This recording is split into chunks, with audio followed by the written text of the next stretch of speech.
வணக்கம். நாம ஒரு சுவிட்சை தட்டுறோம், உடனே லைட் எரியுது, ஃபேன் ஓடுது. இது தினமும் நடக்கிற ஒரு விஷயம் தானே?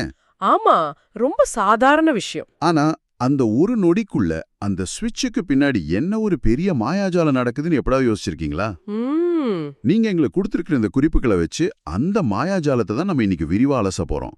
மின்சாரம் எப்படி உருவாகுதுங்கிறதுல இருந்து அது எப்படி எந்த ஆபத்தும் இல்லாம நம்ம வீட்டுக்குள்ள வர ஒவ்வொரு பொருளையும் இயக்குதுங்கிறது வரைக்கும் ஒரு பயணம் போக போறோம். ஆமா, இது ஒரு பயணம் மாதிரி தான்.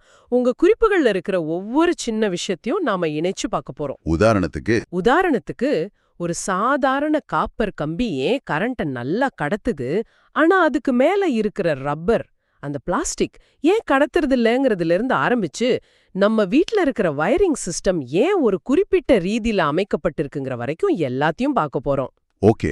இந்த உரையாடல் முடியும் போது உங்க வீட்டு சுவரை பார்த்தா அதுக்குள்ள ஓடுற கரண்டோட முழு கதையும் உங்க கண்ணுக்கு தெரியும். சூப்பர். அப்போ முதல் படியிலிருந்து ஆரம்பிக்கலாம். மின்னோட்டம், அதாவது எலக்ட்ரிக் கரண்ட்னா என்ன?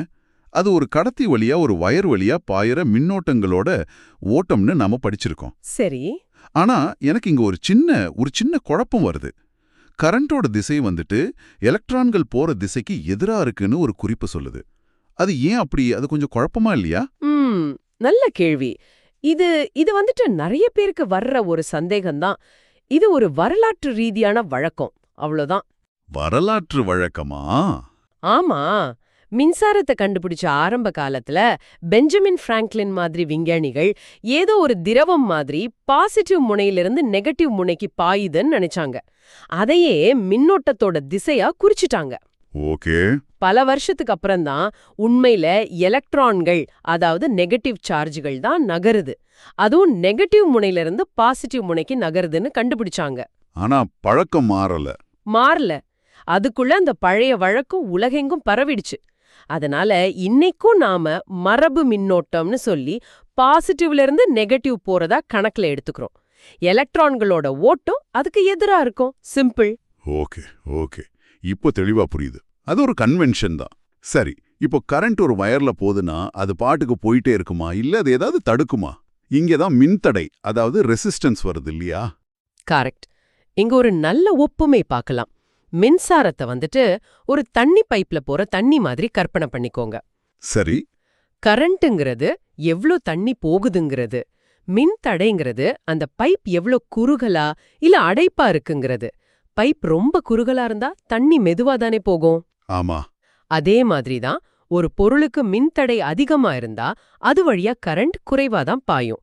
உங்க குறிப்புகள்ல தெளிவா சொல்ற மாதிரி ஒரு கம்பியோட நீளம் அதிகமாக அதோட மின்தடை கூடும். அதே சமயம் அந்த கம்பி தடிமனா இருந்தா மின்தடை குறையும். அகலமான பைப்ல தண்ணி வேகமா போற மாதிரி. சரியா சொன்னீங்க. ஆனா உங்க குறிப்புகள்ல மின்தடை அப்புறம் தன்மின் தடை எண் அப்படின்னு 2 வார்த்தை இருக்கு. நான் 2 ஒண்ணுதானே நினைச்சேன்.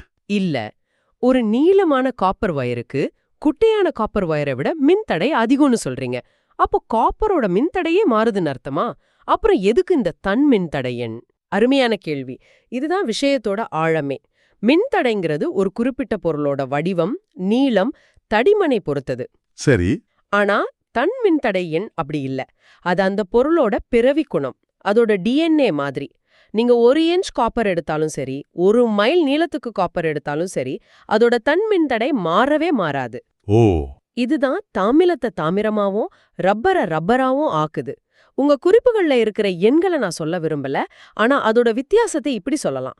தாமிரம் வழியா கரண்ட் போற வேகத்துக்கும் ரப்பர் வழியா போற வேகத்துக்கும் இருக்கிற வித்தியாசம் ஒரு நத்தையோட வேகத்துக்கும் ஒளியோட வேகத்துக்கும் இருக்கிற வித்தியாசம் மாதிரி. அப்படியா? அந்த அளவுக்கு ஒரு பிரம்மாண்டமான இடைவெளி இருக்கு. இந்த இடைவெளி தான் ஒன்ன மிகச்சிறந்த கடத்தியாகவும் இன்னொன்ன ஒரு முழுமையான காப்பானாகவும் மாத்துது. வாவ். வேக்கும் ஒளியோட வேகத்துக்கும் உள்ள வித்தியாசமா? இப்போ அந்த கான்செப்ட் மனசுல நல்லா பதிஞ்சிடுச்சு. ஆக கரண்ட் போறதுக்கு ஒரு சூப்பரான ஹைவே தான் காப்பர். அதை பாதுகாப்பா மூடி வைக்கிற தடுப்புச் சுவர் தான் ரப்பர். மிகச்சரியா புரிஞ்சுக்கிட்டீங்க. ஓகே. இப்போதான் உங்க குறிப்புகள்ல நான் பார்த்ததுலயே ரொம்ப ஒரு முக்கியமான சுவாரஸ்யமான பகுதிக்கு வரும். நம்ம வீடுகள்ல இருக்கிற வயரிங். ஆமா, தொடர் இணைப்பு, பக்க இணைப்பு. கரெக்ட். தொடர் இணைப்பு, பக்க இணைப்பு. இது ஏதோ டெக்னிக்கலான வார்த்தை மாதிரி தெரிஞ்சாலும் நம்ம நவீன வாழ்க்கை முறையே இந்த 2ல நாம எதை தேர்ந்தெடுத்தோங்கிறதுல தான் அடங்கியிருக்கு. தீபாவளிக்கு போடுற சீரியல் லைட், அது ஞாபகம் இருக்கா? இருக்கு. அதுல ஒரு பல்பு போயிடுச்சுன்னா மொத்தமும் போயிடும். ஆமா, மொத்த லைட்டும் அணைஞ்சிடும். அதுதான் தொடர் இணைப்பு. இப்ப யோசிச்சு பாருங்க, நம்ம வீட்ல அப்படி வயரிங் இருந்திருந்தா என்ன ஆயிருக்கும்? நினைச்சு பார்க்கவே பயங்கரமா இருக்கு. உங்க ஃப்ரிட்ஜ் ஓடணும்னா நீங்க டிவியையும் ஆன் பண்ணி வைக்கணுங்கிற மாதிரி ஒரு குழப்பமான உலகம் உருவாகி இருக்கும். ஆமா. இதுதான் பக்க இணைப்போட முக்கியத்துவத்தை நமக்கு உணர்த்துது. உங்க குறிப்புகள்ல இருக்கிற ஒப்பீட்டு அட்டவணை இத அழகா விளக்குது. 2 முக்கியமான வித்தியாசங்கள் இருக்கு. சொல்லுங்க. ஒன்னு, தொடர் இணைப்புல ஒவ்வொரு சாதனமா கரண்ட் தாண்டி போகும்போது மொத்த மின்தடை கூடிக்கிட்டே போகும். ஒரு பெரிய டிராஃபிக்ல வண்டிங்க வரிசையா நிக்கிற மாதிரி, இதனால மொத்தமா பாயற கரண்டே குறைஞ்சிடும். சரி. ஆனா பக்க இணைப்புல ஒவ்வொரு சாதனத்துக்கும் தனித்தனி பாதை இருக்கு. இதனால மொத்த மின்தடை அந்த சுற்றுல இருக்கிற தனித்தனி மின்தடைகள்ல எது ரொம்ப கம்மியோ அதை விடவும் கம்மியா இருக்கும். அதனால கரண்ட் நல்லா பாயும். சரி, மின்தடை ஒரு பக்கம் இருக்கட்டும். ஆனா உண்மையான கேம் சேஞ்சர் மின்னழுத்தம், அதாவது வோல்டேஜ் தானே? நிச்சயமா. இதுதான் பக்க இணைப்பு நம்ம வீடுகளுக்கு ஒரு வரம்னு சொல்றதுக்கான முக்கிய காரணம். தொடர் இணைப்புல நம்ம வீட்டுக்கு வர்ற 220 வோல்ட் அது வரிசையா இருக்கிற எல்லா சாதனங்களுக்கும் பிரிச்சு கொடுக்கப்படும். ஓ. 4 சாதனம் இருந்தா ஒன்னொன்னுக்கும் வெறும் 55 வோல்ட் தான் கிடைக்கும். ஒரு மிக்ஸி 55 வோல்ட்ல எப்படி சுத்தம்? சுத்தாது. ஆனா பக்க இணைப்புங்கிறது ஒரு தத்துவம். அது சொல்லுது ஒவ்வொரு சாதனத்துக்கும் அதோட முழுமையான சக்தி தேவை. அதனால பக்க இணைப்புல ஒவ்வொரு பிளக் பாயிண்ட்டுக்கும் முழுசா 220 வோல்ட் தனித்தனியா கிடைக்கும். ஆஹா. நீங்க டிவியை போட்டாலும் சரி, போடலைனாலும் சரி, உங்க ஃப்ரிட்ஜுக்கு அதோட முழு 220 வோல்ட் கிடைச்சிட்டே இருக்கும். அதனால தான் ஒன்னு ஆஃப் பண்ணா இன்னொன்னு பாதிக்கப்படுறதில்ல. இப்ப புரியுது. இது வெறும் வசதி இல்ல, இது ஒரு வடிவமைப்பு தத்துவம். ஒவ்வொரு சாதனத்துக்கும் தனி மரியாதை கொடுத்து அதுக்கு தேவையான முழு சக்தியும் கொடுக்கறது. நாம இதை தினமும் அனுபவிக்கிறோம். ஆனா இதுக்கு பின்னாடி இவ்ளோ பெரிய அறிவியல் இருக்குன்னு யோசிக்கிறதே இல்ல. சரி, இப்போ கரண்ட் நம்ம வீட்ல இருக்கிற எல்லா சாதனங்களுக்கும் பாதுகாப்பா முழு சக்தியோட வந்துடுச்சு. அங்க வந்ததும் அது என்ன செய்யுது? அது செய்யற முக்கியமான வேலைகள்ல ஒன்னு வெப்பத்தை உருவாக்குறது. ஜூல் வெப்ப விதி இதத்தான் சொல்லுது.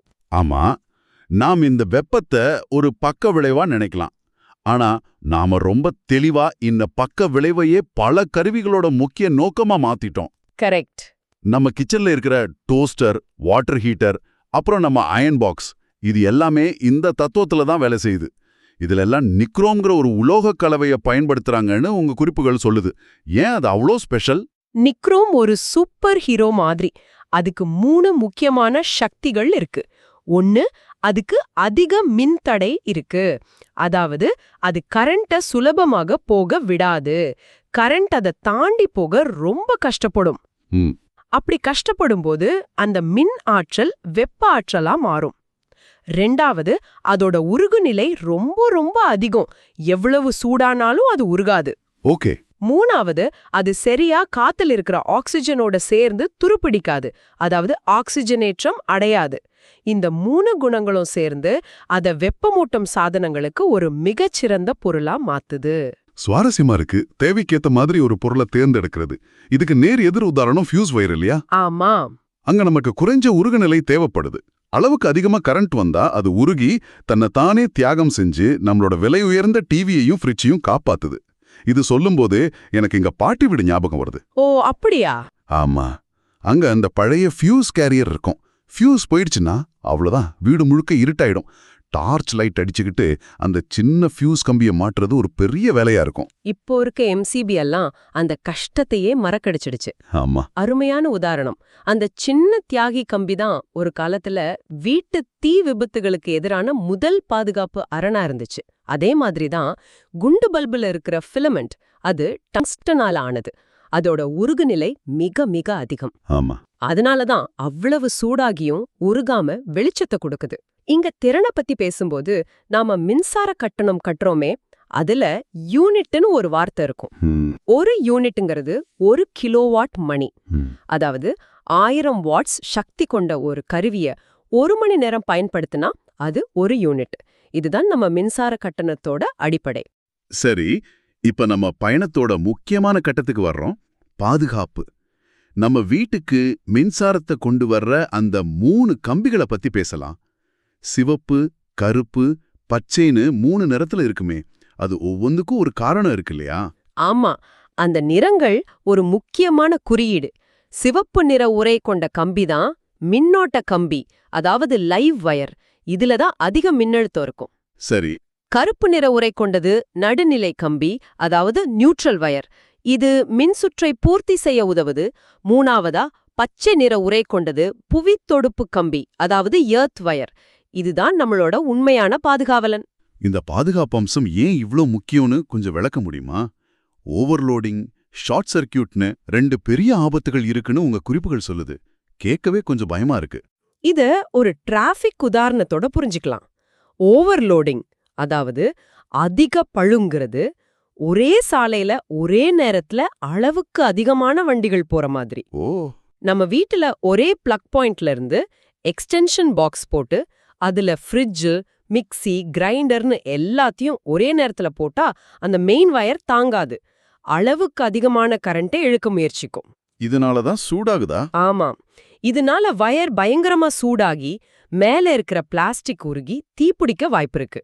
இத தவிர்க்க தான் ஏசி, கீசர் மாதிரி அதிக சக்தி தேவைப்படுற சாதனங்களுக்கு 15 ஆம்பியர் திறன் கொண்ட தனி சுற்று அமைச்சிருப்பாங்க. அப்போ ஷார்ட் சர்க்கியூட், அதாவது குறுக்கு தடை சுற்றுனா என்ன? அது இதை விட ஆபத்தானதா? ஆமா, அது இன்னும் ஆபத்தானது. ஷார்ட் சர்க்கியூட்ட அந்த எலக்ட்ரிக்கல் ஹைவேல ஒரு பயங்கரமான ஒரு விதிமீறல்னு சொல்லலாம். சரி. காலப்போக்குல வயர்களுக்கு மேல இருக்கிற இன்சுலேஷன் பழுதடையலாம். அப்போ அதிக சக்தி கொண்ட லைவ் வயரும் நியூட்ரல் வயரும் எதிர்பாராத விதமா ஒன்னோடொன்னு தொட்டுடுச்சுன்னா என்னாகும்? கரண்ட்டுக்கு திடீர்னு ஒரு ஷார்ட்கட் கொடுச்ச மாதிரி. மின்தடையே இல்லாம மின்தடையே இல்லாத ஒரு பாதை. எல்லா கரண்ட்டும் திடீர்னு ஒரு திறந்த வெளிய பார்த்த கார் மாதிரி அதோட வழக்கமான பாதையை விட்டுட்டு இந்த குறுக்கு வழியில கட்டுக்கடங்காம பாயும். ஓம் விதிப்படி மின்தடை 0 நெருங்கும்போது மின்னோட்டம் கணக்கிட முடியாத அளவுக்கு அதிகமாகும். அடகடவுளே. இந்த திடீர் ஆற்றல் வெள்ளம் தான் கடுமையான வெப்பத்தை உருவாக்கி பெரிய தீ விபத்துகளுக்கு காரணமாகுது. இதுக்கு தான் அந்த பச்சை கலர் எர்த் வயர்களுக்கா? அது எப்படி நம்மள காப்பாத்துது? மிகச்சரி. அந்த பச்சை வயர் ஒரு அவசர கால வடிகால் மாதிரி. இப்போ உங்க ஃப்ரிட்ஜ் இல்ல அயன் பாக்ஸ் மாதிரி உலோக உடம்பு கொண்ட சாதனங்களை எடுத்துக்கோங்க. ம்.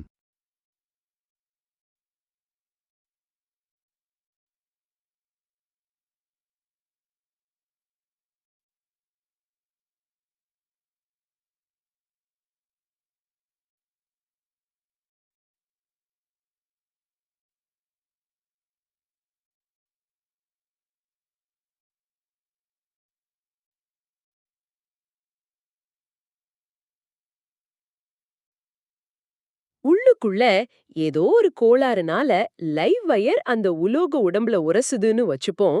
நீங்க அந்த ஃப்ரிட்ஜை தொடும்போது என்ன ஆகும்? கரண்ட் உங்க உடம்பு வழியா பாய்ந்து பூமிக்கு போக முயற்சிக்கும். இதுதான் எலக்ட்ரிக் ஷாக். ஆமா. ஆனா அந்த பச்சை எர்த் வயர் அந்த ஃப்ரிட்ஜோட உலோக பகுதியோட இணைக்கப்பட்டு அதோட இன்னொரு முனை உங்க வீட்டுக்கு வெளியே தரையில ஆழமா புதைக்கப்பட்டிருக்கும். கரண்ட்டுக்கு ஒரு குணம் இருக்கு. அது எப்போதுமே சுலபமான குறைந்த மின்தடை கொண்ட பாதையை தான் தேர்ந்தெடுக்கும். சரி. நம்ம உடம்போட மின்தடையை விட அந்த எர்த் வயரோட மின்தடை மிக மிக குறைவு. அதனால கசிஞ்ச மொத்த கரண்ட்டும் நம்மளே தொடாம அந்த எர்த் வயர் வழியா பாதுகாப்பா பூமிக்கு போயிடும். இது நம்ம உயிரையே காப்பாத்தக்கூடிய ஒரு மிக எளிமையான ஆனா மிக மிக முக்கியமான பாதுகாப்பு அம்சம். இப்போதான் நம்ம வீட்டு வயரிங்குக்கு பின்னாடி எவ்ளோ பெரிய பாதுகாப்பு சிந்தனை இருக்குன்னு புரியுது. சரி, நம்ம பயணத்தோட இறுதி கட்டத்துக்கு வந்துட்டோம். இவ்ளோ நேரம் நம்ம வெப்பக்க உருவாக்குற மின்சாரத்தை பத்தி பார்த்தோம். ஆமா. ஆனா சில இடங்கள்ல வெப்பம் நமக்கு தேவையில்ல. உதாரணத்துக்கு விளக்குகள்ல. அங்க நமக்கு வெளிச்சம் தான் தேவை. வெப்பங்கிறது வீணாகிற ஆற்றல். இங்கதான் எல்இடி தொழில்நுட்பம் ஒரு புரட்சியை ஏற்படுத்துது. கரெக்ட். எல்இடி, அதாவது ஒளி உமிழ் டயோட், ஒளி பற்றிய நம்ம பார்வையே மாத்திடுச்சு. குண்டு பல்புகள் வந்துட்டு மின்சாரத்துல பெரும் பகுதியை வெப்பமா வீணாக்கி கொஞ்சத்தை தான் ஒளியா கொடுக்குது. ஆனா எல்இடி அப்படி இல்ல. அது ஒரு குறைக்கடத்தி சாதனம். அது மின்னாற்றல கிட்டத்தட்ட நேரடியா ஒளி ஆற்றலா மாத்துது. மிக குறைந்த வெப்பத்தை தான் வெளியிடுது. இதனாலதான் இதுக்கு மிக குறைந்த மின்சாரமே தேவைப்படுது. சரி. கேலியம் ஆர்சனைடு, கேலியம் பாஸ்பைடு மாதிரி பல வேதிச் சேர்மங்களை வச்சு விதவிதமான நிறங்கள்ல ஒளிய உருவாக்க முடியுது. நம்ம டிஜிட்டல் கடிகாரங்கள்ல பாக்குற எண்கள் கூட இந்த எல்இடிக்களால ஆனதுதான். உங்க குறிப்புகள்ல ஒரு சுவாரஸ்யமான விஷயம் இருக்கு. முதல் எல்இடி தொலைக்காட்சி 1997ல ஜேம்ஸ் பி மிச்சல்ங்கிறவரால உருவாக்கப்பட்டிருக்கு. வெறும் 20-30 வருஷத்துல அது எவ்ளோ பெரிய தொழில்நுட்பமா வளர்ந்து நம்ம வீடுகள்ல நிறைஞ்சிருக்கு. ஆமா, அபாரமான வளர்ச்சி. ஆக ஒரு சுவிட்சை தட்டுற எளிய செயல்ல இருந்து ஆரம்பிச்சு கரண்டோட அடிப்படை, நம்ம வீடுகள்ல இருக்கிற பக்க இணைப்போட முக்கியத்துவம், நிக்ரோம், டங்ஸ்டன் போன்ற பொருட்களோட சரியான தேர்வு, ஷார்ட் சர்க்யூட் போன்ற ஆபத்துகள், புவித்தொடுப்பு மாதிரி பாதுகாப்பு அம்சங்கள் வரைக்கும் ஒரு முழுமையான பயணத்தை முடிச்சிருக்கோம். ஆமா, இந்த உரையாடலோட இறுதியில உங்களுக்காக ஒரு சிந்தனை. நாம 2 விதமான மின்சார பயன்பாட்டை பார்த்தோம். ஒன்னு, டோஸ்டர் மாதிரி ஜான் புஜ்ஜிக்கு வெப்பத்தை உருவாக்குறது. ம் இன்னொன்னு, எல்இடி மாதிரி வெப்பத்தை முடிந்தவரை தவிர்த்து திறனை அதிகப்படுத்துறது. இப்போ இதை யோசிச்சு பாருங்க. நம்மளோட எதிர்கால ஆற்றல் தேவைகளை இன்னும் சிறப்பா பூர்த்தி செய்ய எந்தெந்த இடங்கள்லாம் நம்ம மின்சாரத்தோட வெப்ப விளைவை ஒரு கருவியா பயன்படுத்தணும், எந்தெந்த இடங்கள்லாம் அதை ஒரு எதிரியா நினைச்சு முற்றிலுமா தவிர்க்கணும். நல்ல கேள்வி. இந்த ஒரு கேள்வி ஆற்றல் செயல்திறன், அதாவது எனர்ஜி எஃபிஷியன்சி பற்றிய ஒரு பெரிய விவாதத்துக்கு நம்மளை இட்டுச் செல்லும்.